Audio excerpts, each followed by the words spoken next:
Hello dear student, आज हम लोग some basic concept of chemistry का सेकेंड लेक्चर लेके आए हैं।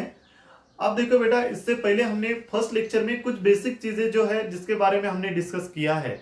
आज हम लोग एटॉमिक मास, मॉलिक्यूलर मास और मोलर मास के बारे में डिस्कस करेंगे। और ये देखो बेटा, आज का जो वीडियो है वो वेरी इंपॉर्टेंट होने वाला है और आपको अच्छे से उसको देखना भी है और उसके नोट्स भी बनाना है। ओके, तो चलो हम लोग स्टार्ट भी करते हैं। अब देखो बेटा, एटॉमिक मास, सबसे पहले तो हम लोग एटॉमिक मास के बारे में देखेंगे कि एटॉमिक मास का मतलब क्या है। ओके, तो एटॉमिक मास का मतलब क्या है, या उसको हम लोग रिलेटिव एटॉमिक मास बोल सकते हैं क्या? अगर बोल सकते हैं तो क्यों बोल सकते हैं, वो सब चीजें जो है आज के लेक्चर में क्लियर हो जाएगी। ओके, अब ये जो लेक्चर वो चल रहा है तो आपको उसको क्या करना है बेटा, पहले थोड़ा सा बताऊंगा कि आपको पूरे अच्छे से नोट्स बनाने का है। नीट जेडबलई के लिए बहुत ज्यादा यूजफुल है ये। जिस कॉन्सेप्ट के ऊपर क्वेश्चंस पूछे जाते हैं वो आपको पता भी होना चाहिए, इसलिए आपको ये अच्छे से नोटबुक पेन लेके बैठना है और अच्छे से लिखना भी है। तो चलो शुरू करते हैं बेटा हम लोग एटॉमिक मास के बारे में।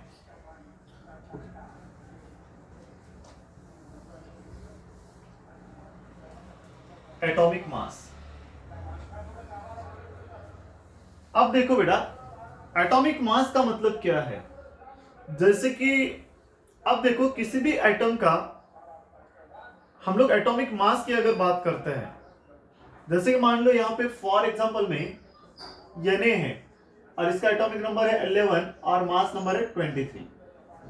ओके, तो आपको अगर मैं पूछूं कि बेटा यहाँ पे इसका एटॉमिक नंबर तो है 11 और मास नंबर तो है 23, ये क्या है, उसका मास नंबर है।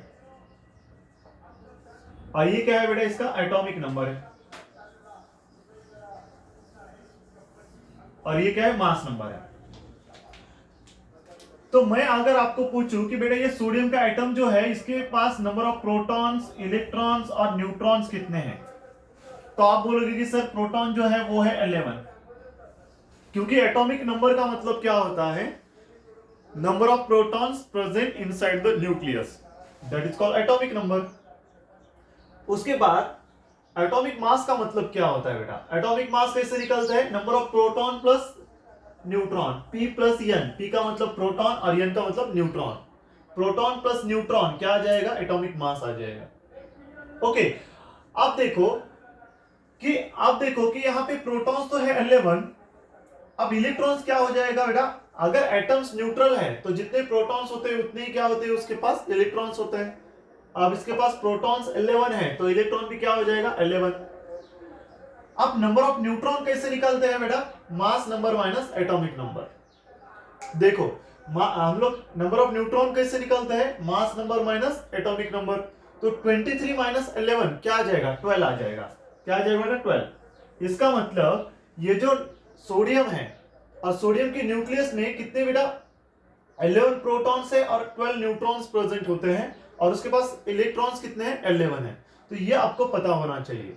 ओके, तो देखो बेटा कि एटॉमिक मास का मतलब तो हम लोग जनरली देखते थे कि number of proton plus neutron जो है वो एटॉमिक मास होता है।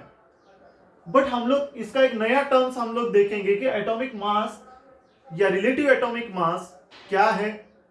तो रिलेटिव एटॉमिक मास अगर हम लोग बोलते हैं तो उसको क्यों बोला जाता है, वो हम लोग आज के लेक्चर में रीजन देखेंगे और पूरा डिटेल में अच्छे तरीके से डिस्कस करेंगे। ओके, चलो अब देखो बेटा, एटॉमिक मास, इससे पहले आपको एक मैं थोड़ा सा बताना चाहता हूं कि हम लोग किसी भी मैटर का आज मास मेजर करते हैं तो वो एक्यूरेट मास होता है क्या, बताइए। तो वो एक्यूरेट मास नहीं होता। वो मास कैसा होता है बेटा, रिलेटिव मास होता है। चलो फॉर एग्जांपल, जैसे कि मान लो हम लोग कुछ खरीदने चले गए, जैसे कि मार्केट में हम लोग एप्पल खरीदने चले गए, तो हमने बोला कि 2 kg एप्पल दो। तो वो क्या करेगा बेटा, एक तरफ 2 kg का स्टोन रखेगा और एक तरफ एप्पल रखेगा। तो एप्पल का जो मास है वो एक्यूरेट है क्या, नहीं है। वो कैसा है बेटा, रिलेटिव मास है, क्योंकि उस स्टोन को रिलेट्स करके उसका मास निकाल रहा है, वो रिलेटिव होता है, उसका एक्यूरेट मास नहीं होता। तो किसी भी मैटर का अगर हम लोग मास मेजर करते हैं तो वो एक्यूरेट होता है क्या बेटा? नहीं होता, वो तो रिलेटिव मास होता है। जैसे कि देखो बहुत सालों पहले किसी भी मैटर का मास मेजर करने के लिए उनके पास कौन सा भी डिवाइस या कुछ भी नहीं था, तो उन्होंने क्या किया बेटा, एक जो अब उनके पास पहले ना एक सिलेंडर था, वो फिजिक्स में आपको बताया जाता है। उनके पास एक सिलेंडर था इस तरीके का, और उस सिलेंडर को उन्होंने माना कि वो सिलेंडर जो है वो 1 kg का है, ऐसा माना, कंसीडर किया गया है कि वो सिलेंडर को क्या बोलेंगे, आज से 1 kg का है ऐसा बोलेंगे। ओके, तो क्या हुआ बेटा, उसके बाद उनको ना कुछ मैटर का मास मेजर करना था। तो मास मेजर करने के लिए उन्होंने क्या किया, उस सिलेंडर का यूज किया। कैसे? देखो, अब उनके पास एक टीवी थी, तो उस टीवी का उसको मास मेजर करना था, है ना। अब एग्जांपल के लिए मैं बोल रहा हूं, टीवी थी। ओके, तो देखो एक उसने क्या किया बेटा, तराजू लिया इस तरीके का, है ना, तराजू इस तरीके का ही होता है ना, तराजू लिया।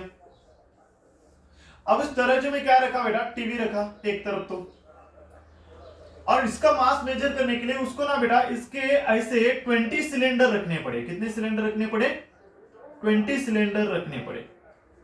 तो आप जैसे ने पूछा उसको कि भाई टीवी का जो मास है वो कितना है, तो उन्होंने कहा कि भाई टीवी का जो मास है वो, टीवी का मास जो है वो कितना था, 20 सिलेंडर है। 20 सिलेंडर, क्योंकि उनको ना बेटा 20 सिलेंडर रखने पड़े। यहाँ पे 20 नहीं निकाला, आप बोलोगे कि नहीं सर यहाँ पे तो कम सिलेंडर आपने बनाया है, ऐसा नहीं है, यहाँ पे जगह जितनी है वैसा इतना बनाया है। तो कितना सिलेंडर रखने पड़े बेटा, यहाँ पे 20 सिलेंडर रखने पड़े। तो उन्होंने बोला कि भाई टीवी का जो मास है वो 20 सिलेंडर इतना मास है।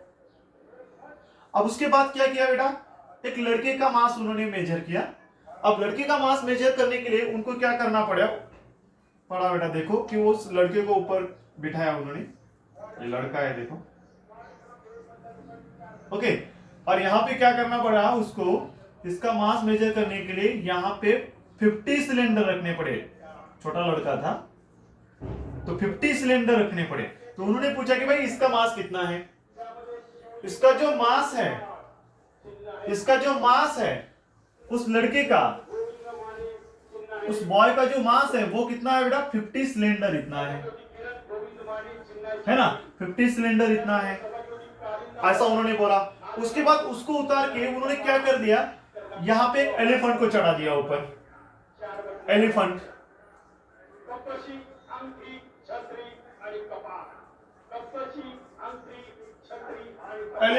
को ऊपर चढ़ा दिया। तो एलिफेंट का मास मेजर करने के लिए यहां पे ना उसको 1000 सिलेंडर रखने पड़े। कितने सिलेंडर रखने पड़े बेटा, 1000 सिलेंडर रखने पड़े। अब 1000 सिलेंडर रखने पड़े। अब 1000 सिलेंडर रखने पड़े तो उन्होंने पूछा कि भाई एलिफेंट का मास कितना है। तो एलिफेंट का मास जो है वो कितना था बेटा, 1000 सिलेंडर इतना है। 1000 सिलेंडर इतना है।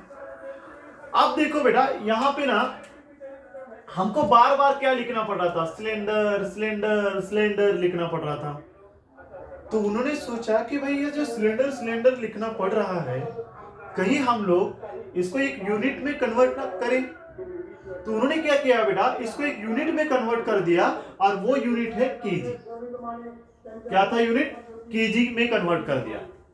तो इसका मतलब यहां से क्या हो जाएगा बेटा, टीवी का मास कितना हो जाएगा, 20 kg हो जाएगा। टीवी का मास कितना हो जाएगा बेटा, 20 kg हो जाएगा। उसके बाद उस लड़के का मास कितना हो जाएगा बेटा, यहां से 50 kg हो जाएगा। अब उस एलिफेंट का मास कितना हो जाएगा बेटा, यहां से 1000 kg हो जाएगा, है ना। तो आसानी हुई ना बेटा। तो यहां से उन्होंने इस तरीके से हमें बताया है। तो काम की बात आप मैं बताता हूं, चलो देख सुनो।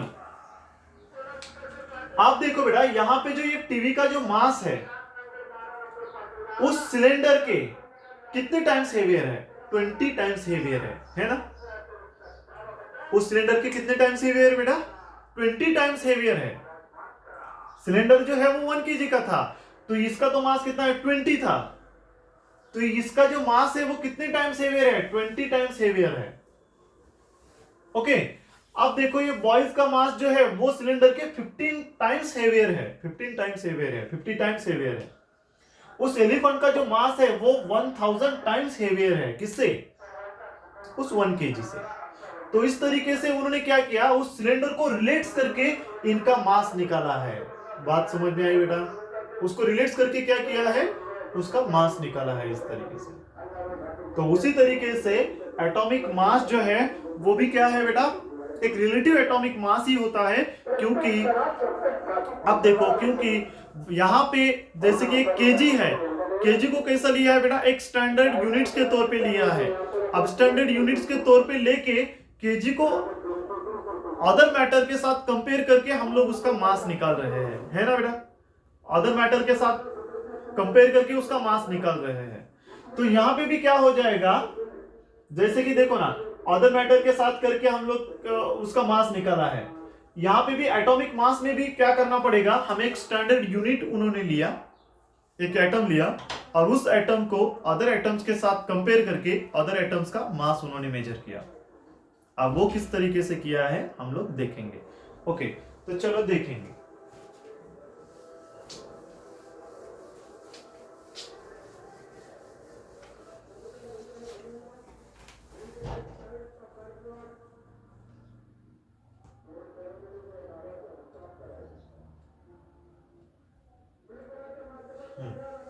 अब देखो बेटा, तो इन्होंने क्या किया, एटॉमिक मास निकालने के लिए एक स्टैंडर्ड एटम लिया जिसका नाम है C12 एटम, कार्बन 12 एटम, या C12 आइसोटोप भी आप लोग बोल सकते हैं। जैसे कार्बन आइसोटोपिक फॉर्म में मिलता है, तो जिसका मास नंबर 12 है उसको एज अ स्टैंडर्ड एटम्स के तौर पे उन्होंने लिया। अब कार्बन 12 एटम्स को रिलेट्स करके अदर एलिमेंट्स का मास उन्होंने मेजर करना स्टार्ट कर दिया। अभी जो कार्बन 12 एटम्स है उसको स्टैंडर्ड फॉर्म में, अब उसको ही स्टैंडर्ड फॉर्म में कैसे लिखा जाता है, देखो उसको स्टैंडर्ड फॉर्म में 1/12 into mass of 1 carbon 12 atom ऐसा लिखा जाता है। इसी को ही स्टैंडर्ड फॉर्म में ऐसा लिखा जाता है, कैसे बेटा, 1/12 into mass of 1 carbon 12 atom. Okay, अब देखो बेटा, जैसे कि फॉर एग्जांपल में उनको ना बेटा mass of 1 nitrogen atoms measure करना था, तो वो लगभग आ रहा था 14 into 1/12 into mass of 1 carbon 12 atom, C12 atoms इतना आ रहा था। ओके, उसके बाद क्या हुआ बेटा, इनको ना mass of 1 oxygen atom measure करना था, ऑक्सीजन एटम मेजर करना था। तो इसका मास जो है वो लगभग आ रहा था 16 into 1/12 into mass of 1 carbon 12 atoms आ रहा था। ओके, उसके बाद क्या था बेटा, उनको ना mass of 1 sodium atom measure करना था। तो ये लगभग आ रहा था 23 into 1/12 into mass of 1 carbon 12 atom. ऐसा बार बार लिखना पड़ रहा था। तो उन्होंने बोला कि भाई हम लोग ये जो 1/12 into mass of 1 carbon 12 atom, जैसे कि थोड़ा सा पीछे जाओ, हमें बार बार सिलेंडर लिखना पड़ रहा था। अब सिलेंडर की जगह पे मुझे क्या यहाँ पे क्या लिखना पड़ रहा था, 1/12 into mass of 1 carbon 12 atoms, क्योंकि एक स्टैंडर्ड एटम्स के तौर पे इसको लिया था। अब इसको अदर एटम्स के साथ कंपेयर करके उसका मास उन्होंने निकाला है। अब 1/12 into mass of 1 carbon 12 atom, 1/12 into mass of 1 carbon 12 atom, ये लिखना पड़ रहा था बार बार। तो उन्होंने सोचा भाई इतना ज्यादा लिखना पड़ रहा है, कहीं हम लोग इसको एक यूनिट में कन्वर्ट करें। तो इन्होंने क्या किया बेटा, ये जो टर्म है इतना 1/12 into mass of 1 carbon 12 atom, इसको एक यूनिट में कन्वर्ट कर दिया, और वो यूनिट है एएमयू। अब एएमयू का मतलब होता है atomic mass unit, atomic mass unit. तो यहीं से देखो बेटा, यहीं से क्या हो जाएगा फिर, मास ऑफ वन नाइट्रोजन एटम कितना हो जाएगा, अगर मैं इसको एक यूनिट में कन्वर्ट कर दिया तो मास ऑफ वन नाइट्रोजन एटम कितना हो जाएगा, 14 AMU हो जाएगा। यहां से मास ऑफ वन ऑक्सीजन एटम कितना हो जाएगा, 16 AMU हो जाएगा। क्यों हो जाएगा, क्योंकि 1/12 into mass of one carbon 12 atoms की जगह पे क्या लिखा है हमने, AMU, क्योंकि इसका एक यूनिट में कन्वर्ट कर दिया और ये यूनिट है AMU, जिसका है एटॉमिक मास यूनिट, है ना बेटा। तो समझ में आया होगा आपको। तो चलो आप लोग लिखिए, ये इसके आगे का लिखता हूं मैं। ओके, तो स्टैंडर्ड एटम कौन सा है, C12 एटम्स। कार्बन का आइसोटोप है C12, पता है ना, कार्बन का मास 12 भी होता है, 14 भी होता है। जो 12 वाला जो मास है वो स्टैंडर्ड एटम्स के तौर पे लिया है और इसको कंपेयर करके इनका मास निकाला है। तो चलो इसके आगे देखेंगे हम लोग।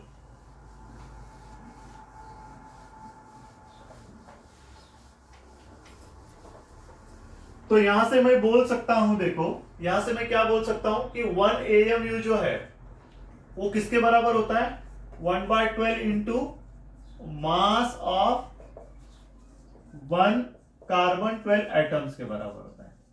मास ऑफ वन कार्बन 12 एटम के बराबर होता है। समझ में आया बेटा यहां तक आपको, मास ऑफ वन कार्बन 12 एटम के बराबर होता है। ओके, तो ये चीज है कि हमको बार बार क्या करना पड़ रहा था कि इसके साथ कंपेयर करना पड़ रहा था, तो हमने क्या कर दिया, यहां से उसको एक यूनिट में कन्वर्ट कर दिया और वो था AMU। जैसे कि यहां पे भी आपको थोड़ा बहुत बताऊंगा, देखो जैसे कि देखो बेटा, हमने देखा था कि मास ऑफ वन नाइट्रोजन एटम, तो इसको मैं डायरेक्टली क्या लिख सकता हूं, कितना था, 14 AMU। इस टर्म्स की जगह पे क्या लिखा है, AMU लिखा है, क्योंकि ये जो टर्म है वो इसके बराबर होता है, तो डायरेक्टली मैंने ऐसा लिखा, आप लोग लिख सकते हो। अब देखो यहां से मास ऑफ वन ऑक्सीजन एटम, ये भी किसके बराबर हो जाएगा बेटा, 16 AMU के बराबर हो जाएगा। AMU का मतलब क्या है, atomic mass unit, atomic mass unit. इसी तरीके से मास ऑफ वन सोडियम एटम है, वो भी किसके बराबर हो जाएगा बेटा, 23 AMU के बराबर हो जाएगा। बात समझ में आई। तो इसीलिए तो मैंने क्या लिखा है कि 1 AMU is equal to 1/12 into mass of one carbon 12 atom, 1/12 into mass of one carbon 12 atoms. Okay, तो यहां से हमने इसको ही एक यूनिट में कन्वर्ट कर दिया और वो यूनिट था AMU। तो इसका मतलब हमने लिखा मास ऑफ वन नाइट्रोजन एटम कितना आ रहा था, 14 AMU। Mass of one oxygen atom कितना आ रहा था, 16 AMU। AMU का मतलब क्या है, एटॉमिक मास यूनिट है। Mass of one sodium atoms आ रहा था 23 AMU। तो ये आपको समझ में आया है। अब देखो बेटा, किसी भी पर्टिकुलर एटम्स का मास जो है हमने क्या किया, इसको रिलेट्स करके निकाला है। तो हम लोग एटॉमिक मास को क्या बोल सकते हैं बेटा, और में रिलेटिव एटॉमिक मास बोलते हैं। तो ये डाउट भी आपको क्लियर हुआ होगा। चलो, तो हम लोग आप क्या करेंगे, उसको डिफाइन करेंगे और इसके आगे का देखेंगे, एटॉमिक मास या रिलेटिव एटॉमिक मास। चलो मैं इसको डिफाइन करता हूं, आपको भी लिखना है डेफिनेशन।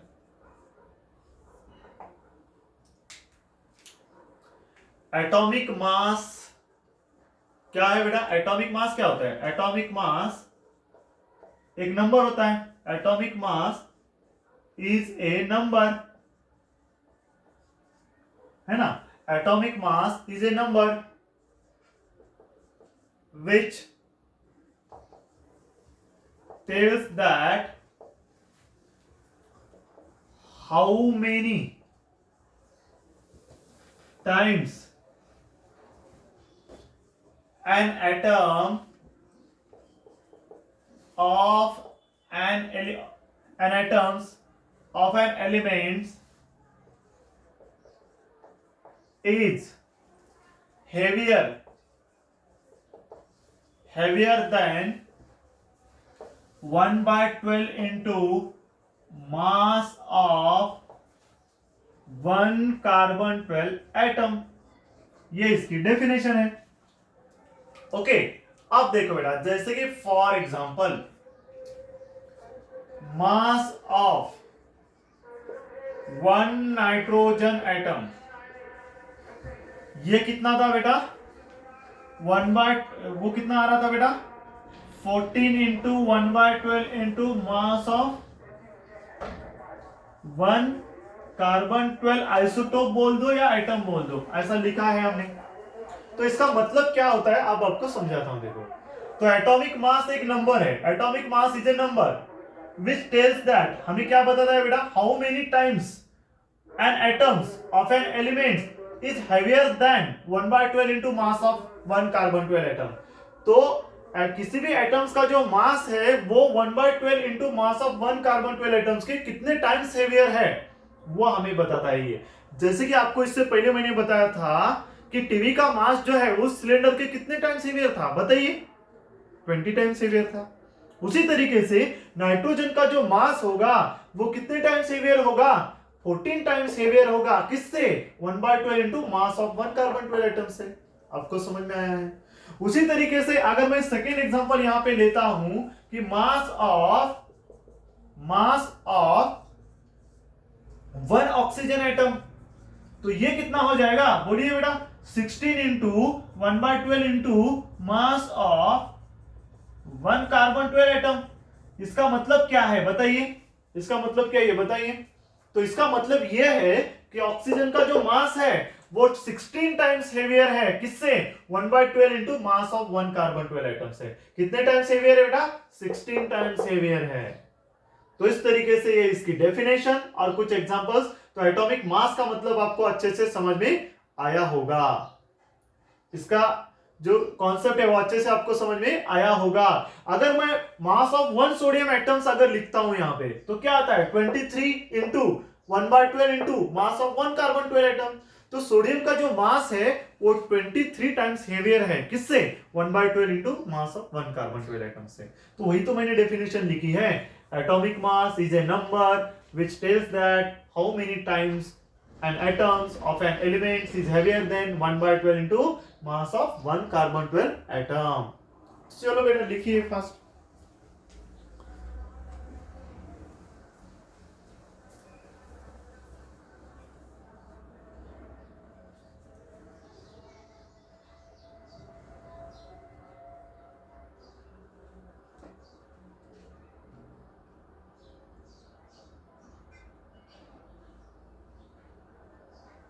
चलो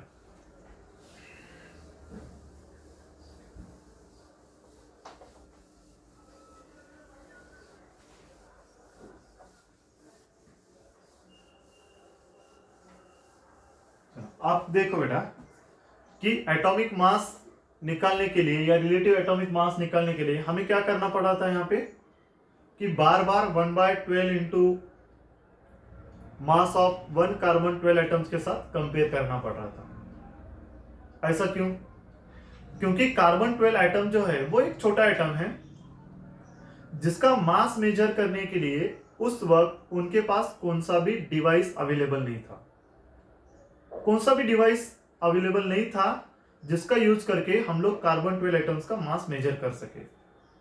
तो कुछ सालों बाद उनके सामने एक डिवाइस आया जिसका नाम है मास स्पेक्ट्रोमीटर। क्या नाम है, मास स्पेक्ट्रोमीटर। और मास स्पेक्ट्रोमीटर का यूज करके उन्होंने वो जो कार्बन 12 एटम है उसका मास मेजर किया। किस तरीके से किया है चलो हम लोग देखेंगे। अब देखो बेटा कि उनके सामने एक डिवाइस आया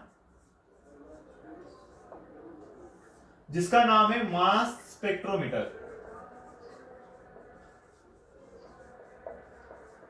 तो इसका यूज करके उन्होंने जो कार्बन 12 एटम है, C12 आइसोटोप है, उसका उन्होंने क्या किया बेटा, मास मेजर किया। अब देखो, अब उन्होंने कार्बन 12 एटम्स का मास मेजर किया। तो मास मेजर करने के बाद ये थोड़ा इंपॉर्टेंट है बेटा, नीट में भी पूछा गया है और JEE में भी पूछा गया है इसके ऊपर क्वेश्चन, तो ये इंपॉर्टेंट है आपके लिए। तो देखो बेटा, मास ऑफ कार्बन 12 एटम यानी कि C12 एटम्स, उन्होंने उस स्पेक्ट्रोमीटर में उसका मास मेजर किया। तो वो लगभग आ रहा था 1.99 इंटू 10⁻⁻23 ग्राम, इतना कितना आ रहा था बेटा 1.99 इंटू 10⁻, कितना आया है 23 ग्राम, इतना आया है ना, कितना आया है 23 ग्राम आया है। अब यहां से उन्होंने क्या किया बेटा, यहां से क्या किया उन्होंने 1 AMU की एब्सोल्यूट वैल्यू निकाल दी। क्या कर दी, 1 AMU की एब्सोल्यूट वैल्यू उन्होंने निकाल दी। तो 1 AMU is equals to absolute value निकालने के लिए क्या किया उन्होंने कि 1.99 इंटू 10⁻⁻23 डिवाइडेड बाय 12, जो कि 12 उसका आइसोटोप 12 है। तो उनको क्या किया बेटा 12 से डिवाइड किया। जैसे 12 से डिवाइड करेंगे तो कितना आता है बोलो, कितना आता है बोलो, 12 1 जा 12, 12 6 जा, तो कितना आता है बेटा 1.66 इंटू 10⁻⁻24 ग्राम आता है ना। यानी कि 12 से इसको डिवाइड करोगे तो कितना आएगा 1.66 इंटू 10⁻⁻24 ग्राम आता है। और ये जो 1.66 इंटू 10⁻⁻24 ग्राम जो आया है वो होता है 1/Na के बराबर।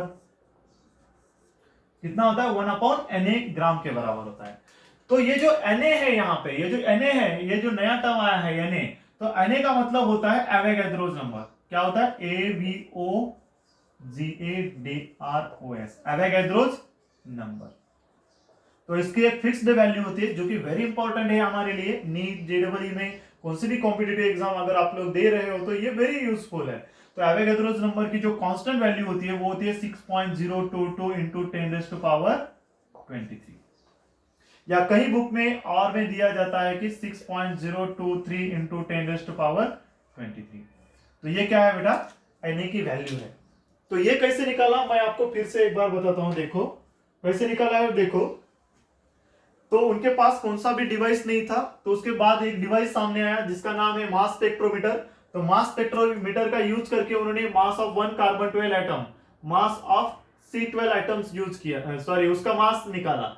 तो मास ऑफ कार्बन 12 एटम का जो मास है कितना आया है बेटा 1.99 इंटू 10⁻⁻23 ग्राम, इतना आया है।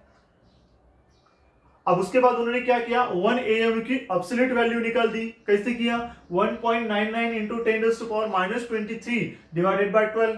जैसे 12 से इसको डिवाइड करोगे तो क्या आता है 1.66 इंटू 10⁻⁻24 ग्राम आता है।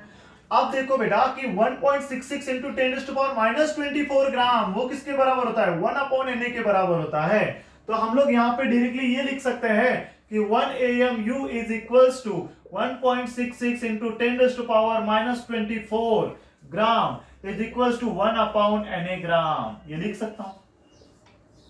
तो आपको भी ये लिखना है।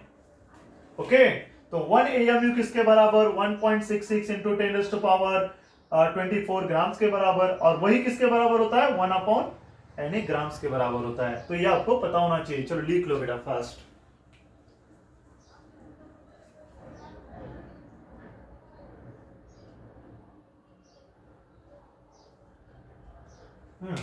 चल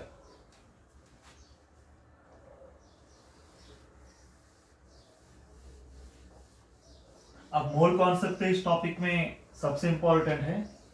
अगर यहाँ पे 11th के स्टूडेंट अगर यहाँ पे देख रहे हैं या 12th के भी देख रहे हैं तो सभी बच्चों को ना बेटा यहाँ पे मोल कॉन्सेप्ट में बड़ी दिक्कत आती है। देखो मोल कॉन्सेप्ट में बड़ी दिक्कत आती है कि सर फिजिकल केमिस्ट्री हमें हार्ड जाता है थोड़ा सा, ऑर्गेनिक भी वैसे तो हार्ड ही है लेकिन फिजिकल थोड़ा सा उसमें प्रॉब्लम्स होते हैं या है ना, इसके लिए बहुत सारे बच्चों को तो फिजिकल केमिस्ट्री थोड़ा डेंजर लगती है। तो बेटा अच्छे से आप लोग करोगे ना तो सीक्वेंस से लिख के थोड़ा सा अच्छे से करोगे ना तो 100% आपको उसका फायदा हो जाएगा, क्योंकि मैं तो सिस्टमैटिक ही ले रहा हूं, आपको अच्छे से करना है। और आगे चल के तो हम लोग इसके ऊपर जो प्रीवियस ईयर में नीट जेईई में जो क्वेश्चंस पूछे गए हैं उसको भी हम लोग सॉल्व करने वाले हैं। ओके, तो चलो हम लोग इसके बाद जो देखने वाले हैं आज के लेक्चर में ही हम लोग मोलार मास के बारे में देखेंगे। ओके, एटॉमिक मास के बारे में हमने देखा है ना, उसके बाद हम लोग देखेंगे है ना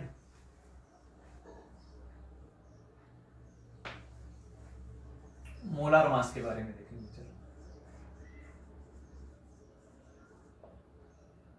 एटॉमिक मास के बारे में तो देखा है, अब हम लोग मोलार मास के बारे में लिखेंगे। तो मोलार मास का मतलब क्या होता है, देखो बेटा, मोलार मास का मतलब होता है mass of 1 mole substance in gram, mass of 1 mole substance in gram. तो सबसे पहले थोड़ा सा मैं यहां पे एक चीज बताना चाहता हूं। 1 मोल क्या होता है बेटा? 1 मोल का मतलब क्या है? जैसे कि अगर मैं आपको पूछूं कि 1 डजन का मतलब क्या होता है, 12। अगर मैं आपको पूछूंगा कि 1 डजन बनाना का मतलब क्या होता है, 12 बनाना। अगर मैं पूछूं 1 डजन मैंगो का मतलब क्या होता है, 12 मैंगो। अगर मैं आपको पूछूं कि 1 डजन ऑरेंज का मतलब क्या है, तो 12 ऑरेंज हो जाएगा। उसी तरीके से 1 mole of any substances, 1 mole of any substances is equals to 6.022 into 10⁻23 particles. बात समझ में आई बेटा? किसी भी सब्सटेंस का जो 1 मोल होगा वो 6.022 into 10⁻23 पार्टिकल्स के बराबर होता है। अब यहां पे जो ये पार्टिकल जो है, यहां पे जो ये पार्टिकल है वो क्या क्या हो सकता है? ये पार्टिकल एटम हो सकता है, ये पार्टिकल मॉलिक्यूल हो सकता है, ये पार्टिकल आयंस हो सकता है। तो ये भी आपको एक साइड में लिखना है बेटा, है ना। 1 मोल का मतलब क्या हो जाएगा? 1 मोल जो है वो 6.022 into 10⁻23, कई जगह पे 23 भी दिया जाता है पार्टिकल्स। और यहाँ पे जो पार्टिकल है वो क्या हो सकता है? एटम भी हो सकता है, ये पार्टिकल मॉलिक्यूल भी हो सकता है, ये पार्टिकल आयंस भी हो सकता है। तो ये भी हमको पता होना चाहिए। ओके, चलो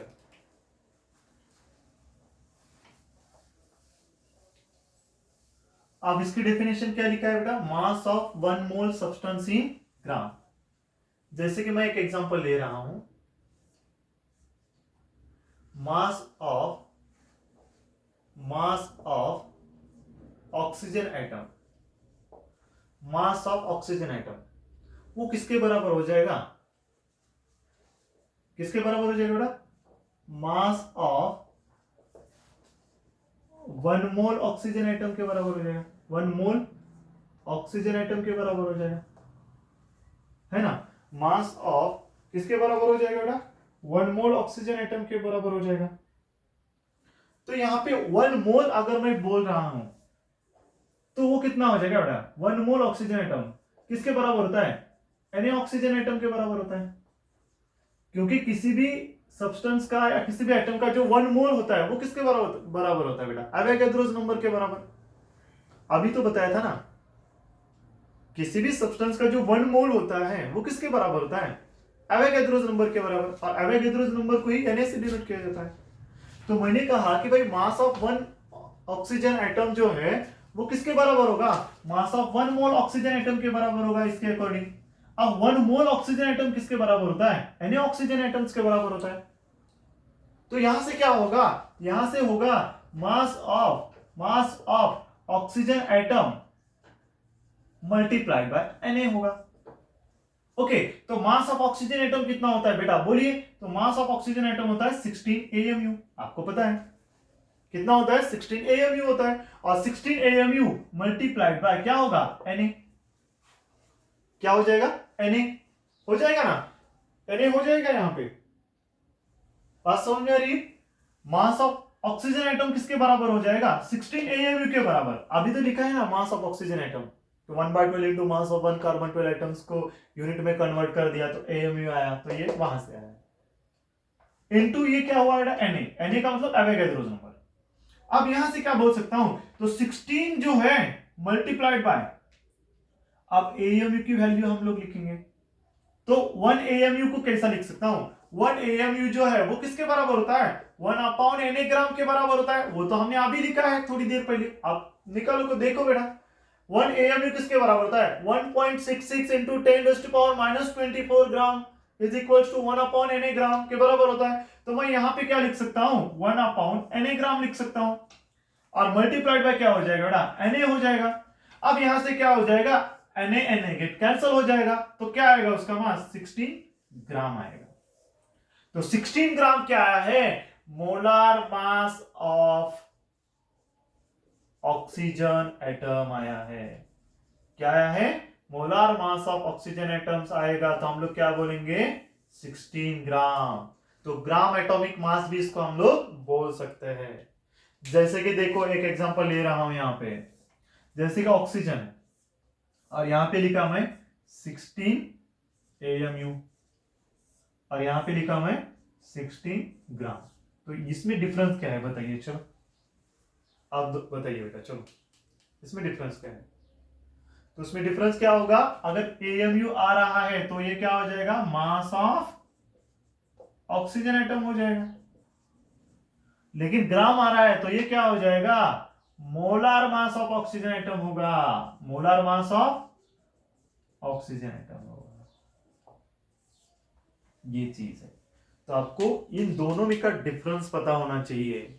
बहुत सारे बच्चों को ये डिफरेंस ही पता नहीं होता, जिसकी वजह से बहुत ज्यादा दिक्कतें आती है। तो आपको मास AMU, अगर मास पूछा है तो AMU में आएगा, मोलार मास पूछा है तो किस में आएगा बेटा, ग्राम में आएगा। तो इस तरीके से आपको देखना है। ओके, तो बेटा आज के लेक्चर में हम लोग एक तो एटॉमिक मास और मोलर मास के बारे में देखा है। अब आगे चल के जो भी होगा वो हम लोग देखेंगे। और आपको सबसे पहले क्या करना है, इस वीडियो को सब्सक्राइब करना है, चैनल को सब्सक्राइब करना है। और क्यों करना है बेटा, क्योंकि अगर आपको जो मैं आप सीक्वेंस से वीडियो बना रहा हूं पूरे, अगर आप लोग अच्छे से करोगे तो आपका अच्छा ही होगा 100%। तो आपको ना, अगर सब्सक्राइब करोगे तो आपको वीडियो मैंने डालने के बाद आपको वीडियो सबसे पहले मिल जाएगा, इसलिए आपको उसको सब्सक्राइब करना है और उसको लाइक भी करो और अच्छे से पढ़ाई करो बेटा, 100% आपका अच्छा ही हो जाएगा। हम लोग आगे चल के इस टॉपिक के ऊपर नीट या JEE में क्वेश्चंस किस तरीके से पूछे गए हैं, बहुत सारे क्वेश्चंस भी हम लोग सीरीज यहाँ पे लेंगे, बहुत सारे क्वेश्चंस करेंगे। तो आज के लिए इतना ही काफी है बेटा, best of luck, thank you so much.